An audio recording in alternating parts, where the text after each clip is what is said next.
This is Tom Fox, and this is part four of a special five-part series. We look at compliance program effectiveness Redux with Alex Klingelberger.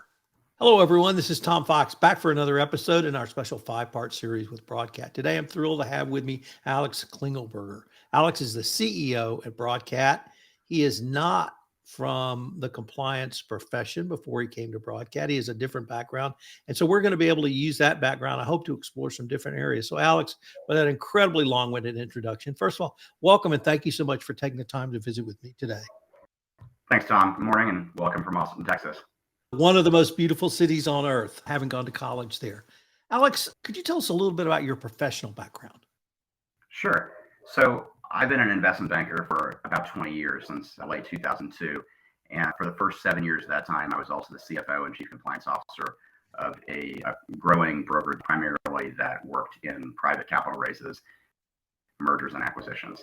So I do have a little bit of a compliance background, but it was in, I would say, the early stages of compliance getting into the financial services industry and becoming a key focus. Alex, one of the continuing challenges is demonstrating effectiveness of your compliance program, whether it's down to literally the tactical level of training or whether it's something more strategic. And one of the answers that many of us have embraced is data. But I've heard you say, Tom, it's not just data, it's data plus. And so I was wondering if we might explore what is needed simply beyond data. If I can use the example, if I'm the CCO and I come to you and I say, Alex, I've got that data, what's your response to me? Is it, okay, Tom, what does it mean? Okay, Tom, how are you going to use it? How do we move from simply data and data analytics to really effectiveness? I would be asking you, how do you collect the data? Who are the people that are involved in the data? What did you ask them? And what is the data that you've gathered going to prove to both regulators, and how do we use it in our business? So if you've delivered an annual compliance training program with a single yes or no question that says, did you, to all the constituents, and all the constituents say, yes, I certify that I completed the annual compliance training program. No, I did not complete the annual compliance training program. And you end up with a score of 100% completion.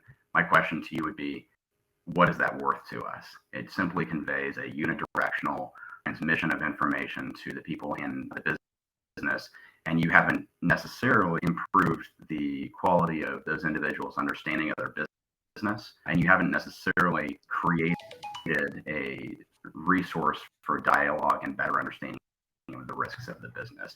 And coincidentally, speaking of my former profession of being an investment banker, I just completed the annual compliance program for my broker dealer last week. It was 32 minutes long. At the end of it, the question was, did you complete the annual compliance training program? I answered yes. Then it said, do you have any other questions about the compliance? And I have to say, by the way, the training itself was good. It was better than most of the annual compliance training I've received from my broker dealers over the year. It was topic focused. It was delivered concisely. It was visually appealing in terms of the PowerPoint, and it was not patronizing. At the end of the training, they asked, do you have any questions? And I said, I'd actually like to review my current U4, which, Tom, is the disclosure statement that every securities representative files and has an obligation to maintain. Here's the failing. After saying I'd like to my U4, I haven't heard from my compliance department within the last week. That should be an immediate follow-up, because it's an invitation to conversation by one of their risk-bearing professionals. Alex, you said a couple of phrases that I wanted to follow up on. The first was, and I hope I wrote this down right, improve the quality of the employee's understanding. And the second one was not patronizing. I hope the not patronizing is a little bit easier. So let me start with that one first. What is, in your mind, patronizing communications or training? And not simply why is it bad or a negative, but how can it move to literally destroy the trust of a compliance function with operation unit employees? Patronizing communication is communication where it's oversimplified to the point where any person, not just a person who's working in that business, would implicitly understand what is right, what is wrong, and therefore what answer they're supposed to give. The information that you are transmitting to your employees should be of some value as they're doing their jobs. It should not be so obvious, such as, is bribery good or is bribery bad? Everybody understands implicitly bribery is bad. What's more useful, and one of the examples of Broadcat job aid is, here's what bribery looks like in a given situation. And therefore, it's pattern recognition for people to be able to better see it, ask questions about it, or if they see someone else doing it.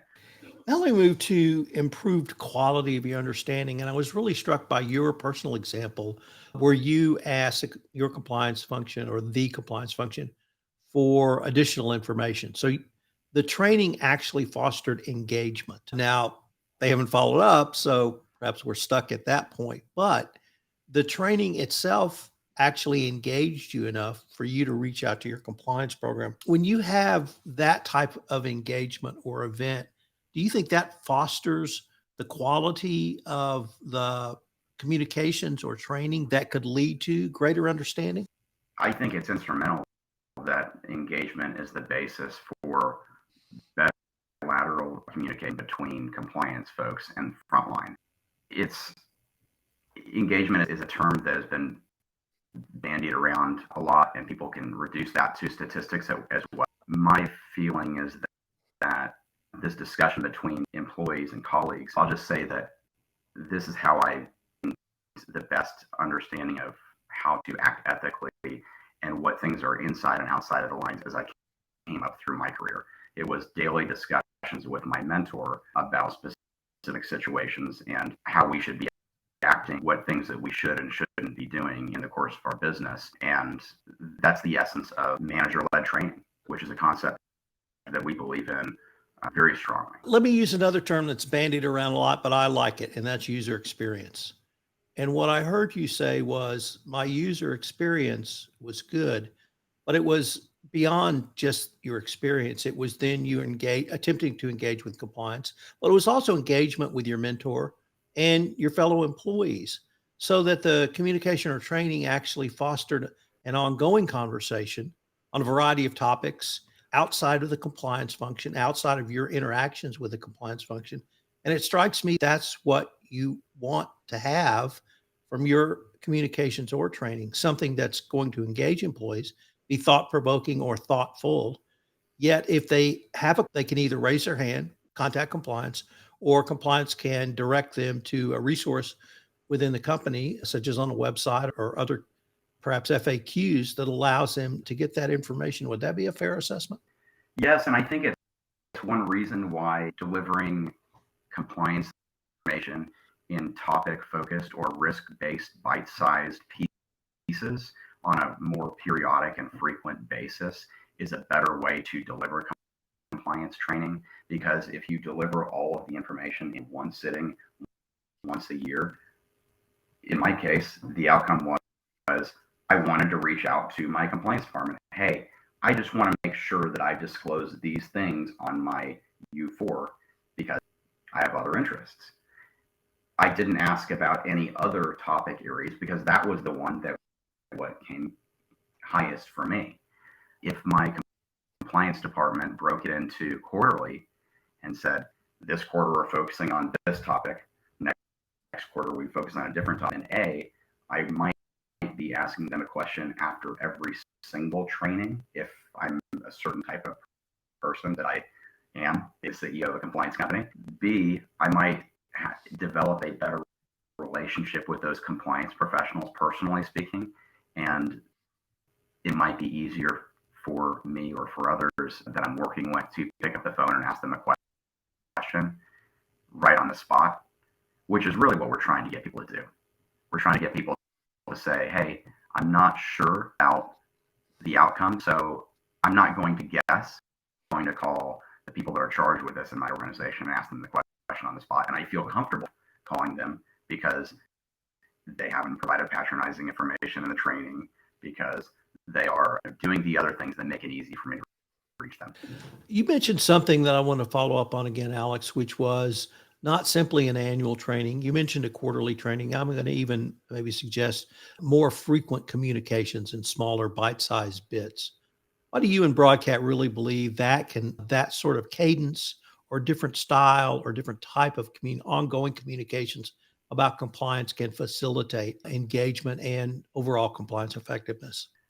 Because we think that compliance training shouldn't be a bolt-on. We think that it shouldn't be delivered somewhat cynically as here's everything you need to know at one time. That's just not the way business works. Business works with the compliance issues every day. People face ethical decisions every day.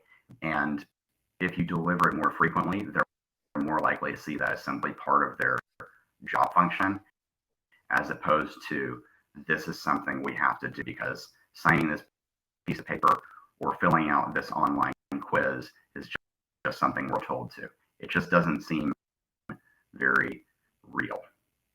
You said something that I have never heard anyone else say, so I have to follow up on it, which was employees can face compliance decisions literally every day.